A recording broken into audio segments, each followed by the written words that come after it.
Hello.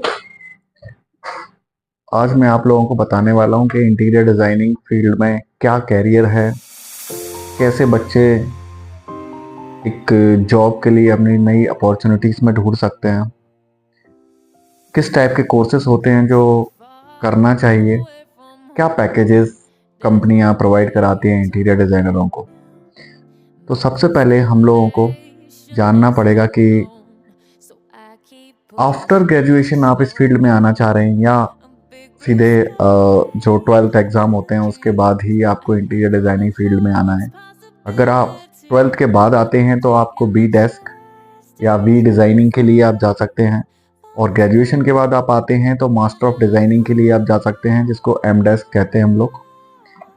M desk 2 year का planning course है और बी डेस्क जो है वो 4 ईयर की प्लानिंग में आता है। अगर बीएससी में आप इंटीरियर डिज़ाइनिंग करना चाहते हैं तो वो 3 ईयर की प्लानिंग होती है उसकी। वो आपको डिसाइड करना है कि आपको कैसे इस फील्ड में आना है और एक डिग्री हम लोगों को लेना है। अब इंटीरियर डिज़ाइनिंग में आप देखिए कि अगर आप एक अच्छी कॉलेज से अगर आप करते हैं तो आपका पैकेज जो है वो minimum to minimum 7 to 8 lakh होना चाहिए। इंटर्नशिप में ही जब आप लोग चले जाते हैं कहीं कंपनियों में काम करने, किसी फर्म में काम करने के लिए, तो वहां पर आपको जो सैलरी है वो अप्रॉक्स 10 to 12 थाउजेंड प्रोवाइड करा दी जाती है फर्मों की तरफ से। बाकी लेकिन आप चाहें तो आफ्टर डिग्री के बाद जब आप किसी संस्था को ज्वाइन करते हैं या किसी फर्म को ज्वाइन कर लेते हैं इंटीरियर डिजाइनिंग की को, तो वहां से आपको मिनिमम पैकेज 7 to 8 लाख और मैक्सिमम लिमिट स्टार्टिंग में आपको 15 लाख 20 लाख तक भी मिल सकता है। कैरियर अपॉर्चुनिटी में अगर आप देखें तो इसमें ज़्यादा से ज़्यादा लोग जो है वो फ्रीलैंसिंग वर्क करते हैं। एक तो उससे ये फायदा है कि आप एक खुद की फर्म जनरेट कर सकते हो, इन फ्यूचर उसको ग्रोथ भी कर सकते हो, जितना सैलरी में शायद ग्रोथ नहीं हो पाता है किसी के लिए। तो फ्रीलैंसिंग में काफ़ी अच्छे ऑप्शंस हैं, लेकिन इंटीरियर डिज़ाइनिंग में आप लोग अगर आ रहे हैं तो काफ़ी चीज़ें देख लें। और क्योंकि ये जो फील्ड है इसमें ज़्यादा से ज़्यादा वर्किंग जो होती है वो ऑन फील्ड पे ज़्यादा वर्क होता है। जैसे कि फील्ड साइट्स पे हम लोग जा रहे हैं, वहाँ कैसा फर्नीचर बन रहा है, क्या डिज़ाइनिंग हो रही है, फॉल सीलिंग कैसी बन रही है, फॉल सीलिंग के कैसे उसमें वायरिंग लगाई जा रही है, लाइट के काम हो गए, ये सब इंटीरियर डिजाइनर्स के हाथ लगता है। अब आप ये देखिए, अगर आप डेकोरेटिव डिजाइनिंग में जाते हैं तो डेकोरेटिव डिजाइनिंग में आपको उतना ज़्यादा साइट का वो नहीं है। सिर्फ एट अ टाइम जब जब लास्ट में साइट्स कंप्लीट हो जाती हैं तो डेकोरेटिव इंटीरियर डिजाइनरों को बुलाया जाता है। जैसे कि कलर कॉम्बिनेशन वो लोग देख लेते हैं, या प्रोडक्ट होते हैं, काफ़ी सारे प्रोडक्ट होते हैं, जैसे वास्तु के कुछ प्रोडक्ट होते हैं उनको घर में कहाँ रख देना चाहिए, या कर्टेन वगैरह होते हैं, वॉलपेपर हो गए, ये इंटीरियर डेकोरेशन के वर्क में आ जाता है। लेकिन एज आप इंटीरियर डिजाइनर अगर वर्क कर रहे हैं तो वहाँ आपको देखना पड़ेगा कि स्टार्टिंग से प्लानिंग कैसी हुई है, वो फ्लोर प्लान कैसा बनाया गया है, उसका विंडो कितनी है, आपने स्लाइडर गेट कहाँ देना है, स्लाइडर देना है तो वुडन देना है कि ग्लास का देना है, वो सारी चीज़ें आपको देखनी पड़ती हैं। तो इंटीरियर डिज़ाइनिंग में आपको लाइट्स के पॉइंट पर बेसिक ध्यान देना पड़ता है, पेंट पुट्टी पॉलिश, ये सब वर्क इंटीरियर डिज़ाइनिंग की फील्ड में आता है। एफओस्टी हो गया, आपका कपड़े का वर्क हो गया, मिरर का वर्क हो गया, ग्लास का वर्क हो गया, बहुत सारे वर्क है। अगर आप इंटीरियर डिज़ाइनिंग फील्ड में आना चाहते हैं तो फुल तैयारी से आइए, क्योंकि इतना आसान है नहीं ये जितना हम लोगों को लगता है। सिर्फ ये है कि अगर आप सिलेक्शन अच्छे से नहीं कर पाए, इंटीरियर डिजाइनिंग फील्ड में मटेरियल से ज़्यादा क्लाइंट सिलेक्शन की रिक्वायरमेंट है आपको। आप मटेरियल तो एक बार को कोई भी चॉइस कर लेगा, जो शायद डिजाइनिंग फील्ड से नहीं है वो भी डिजाइन चॉइस कर लेगा, लेकिन अगर आप क्लाइंट सिलेक्शन नहीं कर पाए इसमें तो आपको काफ़ी दिक्कतें आ सकती हैं। क्लाइंट सबसे पहले जब क्लाइंट आपके पास आता है तो उससे आप अपना बजट जान लीजिए कि वो क्या बजट है उनके पास, और उसके बाद उनकी सारी रिक्वायरमेंट जानिए। फैमिली में कितने मेंबर्स हैं, डिसीजन मेकर कौन है, क्या पूरी फैमिली डिसीजन मेकर है कि एक ही आदमी डिसीजन मेकर है। जहां ज़्यादा लोग सिलेक्शन करेंगे चीज़ों का, वो साइड कंप्लीट होना काफ़ी दिक्कत हो जाती है। डिसीजन मेकिंग एक दो लोगों की रहती है तो इजीली साइड कंप्लीट हो जाती है। जैसे इंटीरियर डिज़ाइनर जो है वो काफ़ी प्रॉब्लम फेस करते हैं इन्हीं चीज़ों को लेकर। किसी का भी काम पकड़ लेते हैं।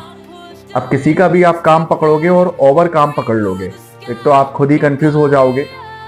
एक क्लाइंट को आप अगर जज नहीं कर पाए, कभी कभी इंटीरियर डिजाइनिंग में क्या होता है कि कुछ चीज़ें हैं जिनको आपको समझाना ही पड़ेगा। जैसे कि आपने एक 3D मॉडल तैयार करके उनको दिखाया है, तो ऐसा उनको आपको बताना पड़ेगा कि 3D मॉडल के क्या कंसेप्ट हैं, वरना वो माइंड में एक ही चीज़ सेट कर लेंगे, जैसा मॉडल आपने दिखाया वैसा ही उनको 100% चाहिए होगा।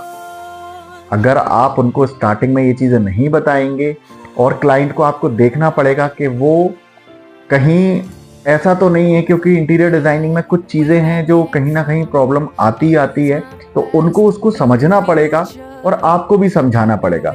अगर क्लाइंट आपको स्टार्टिंग में ही आपने जज कर लिया कि वो चीज़ें नहीं मानेगा आपकी, तो वो खुद ही सब कुछ करवाएगा, तो ऐसे क्लाइंट को आप लोगों को नहीं लेना चाहिए और उनको स्टार्टिंग में ही मना कर देना चाहिए, क्योंकि वो क्लाइंट सिर्फ आपको एक सहारा बनाएंगे और वो करवाएंगे खुद अपने अकॉर्डिंग ही सारा काम। तो ऐसे काम करने में ना ही आपको मज़ा आएगा, ना ही आपकी डिग्री की कोई वैल्यू रह जाती है, ना ही आपकी साइड पर कोई वैल्यू रहेगी। ये चीज़ें आपको देखना होगा कि interior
to go beyond, beyond, beyond, go beyond.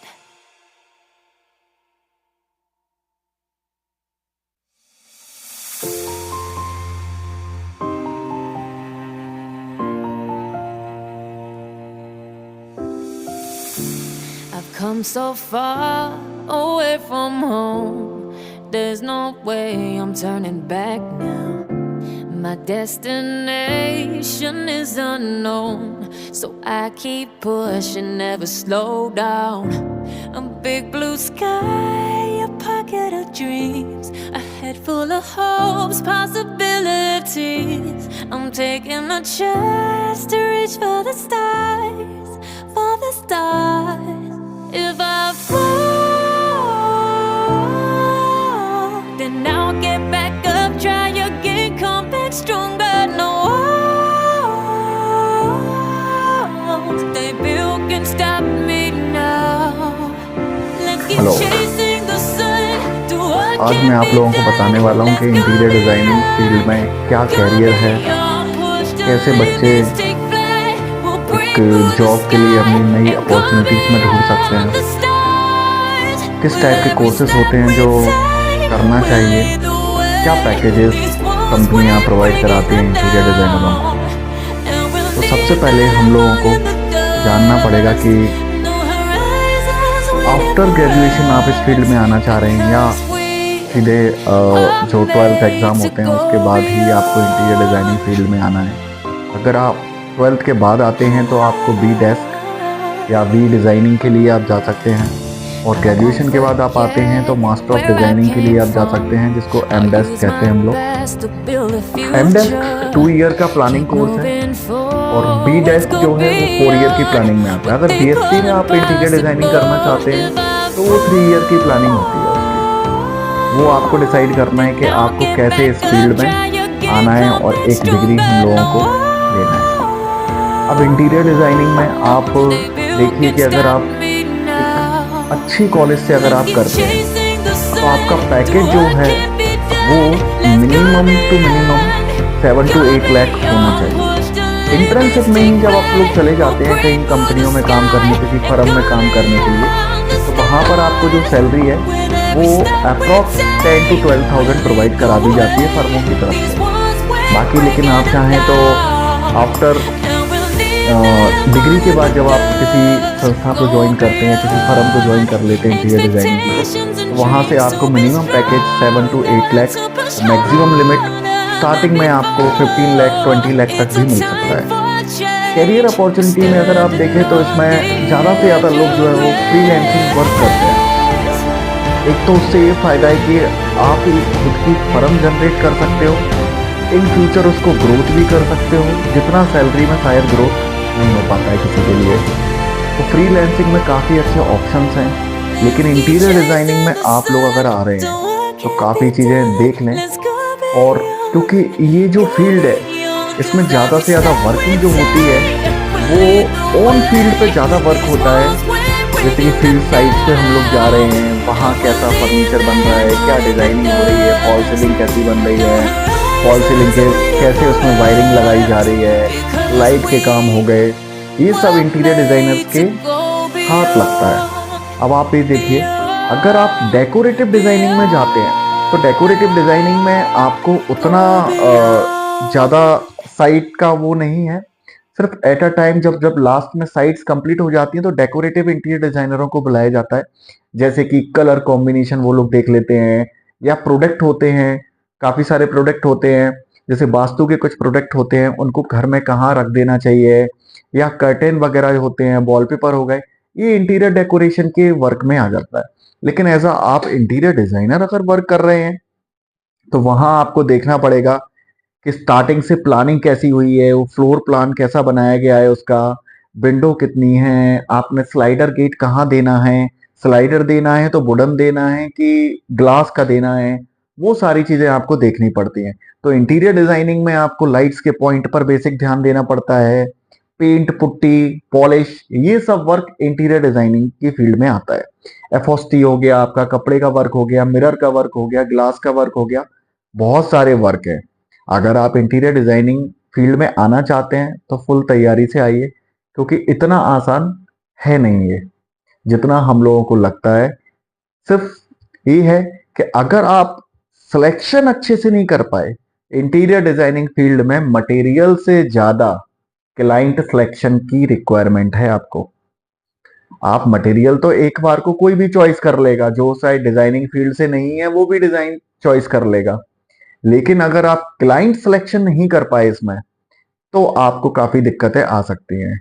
Client सबसे पहले जब क्लाइंट आपके पास आता है तो उससे आप अपना बजट जान लीजिए कि वो क्या बजट है उनके पास, और उसके बाद उनकी सारी रिक्वायरमेंट जानिए। फैमिली में कितने मेंबर्स हैं, डिसीजन मेकर कौन है, क्या पूरी फैमिली डिसीजन मेकर है कि एक ही आदमी डिसीजन मेकर है। जहां ज्यादा लोग सिलेक्शन करेंगे चीजों का, वो साइड कंप्लीट होना काफी दिक्कत हो जाती है। डिसीजन मेकिंग एक दो लोगों की रहती है तो इजीली साइड कंप्लीट हो जाती है। जैसे इंटीरियर डिजाइनर जो है वो काफी प्रॉब्लम फेस करते हैं इन्हीं चीजों को लेकर, किसी का भी काम पकड़ लेते हैं। अब किसी का भी आप काम पकड़ोगे और ओवर काम पकड़ लोगे तो एक तो आप खुद ही कंफ्यूज हो जाओगे, एक क्लाइंट को आप अगर जज नहीं कर पाए। कभी कभी इंटीरियर डिजाइनिंग में क्या होता है कि कुछ चीजें हैं जिनको आपको समझाना ही पड़ेगा। जैसे कि आपने एक 3D मॉडल तैयार करके उनको दिखाया है, तो एजा उनको आपको बताना पड़ेगा कि 3D मॉडल के क्या कंसेप्ट हैं, वरना वो माइंड में एक ही चीज सेट कर लेंगे, जैसा मॉडल आपने दिखाया वैसा ही उनको 100% चाहिए होगा।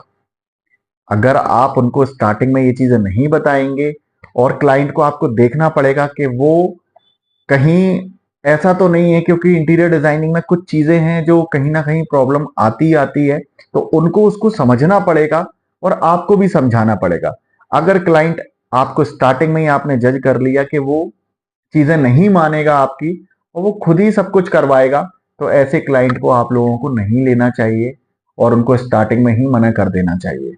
क्योंकि वो क्लाइंट सिर्फ आपको एक सहारा बनाएंगे और वो करवाएंगे खुद अपने अकॉर्डिंग ही सारा काम।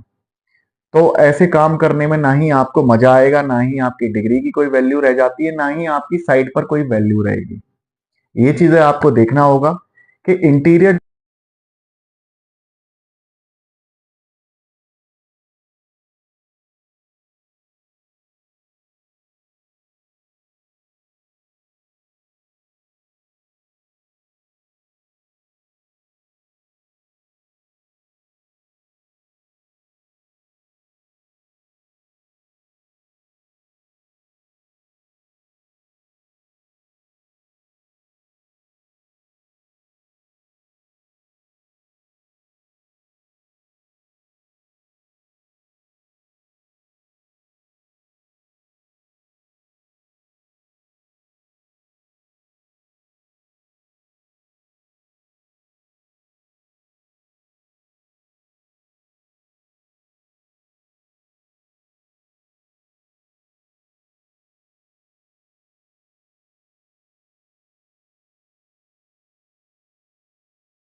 हेलो।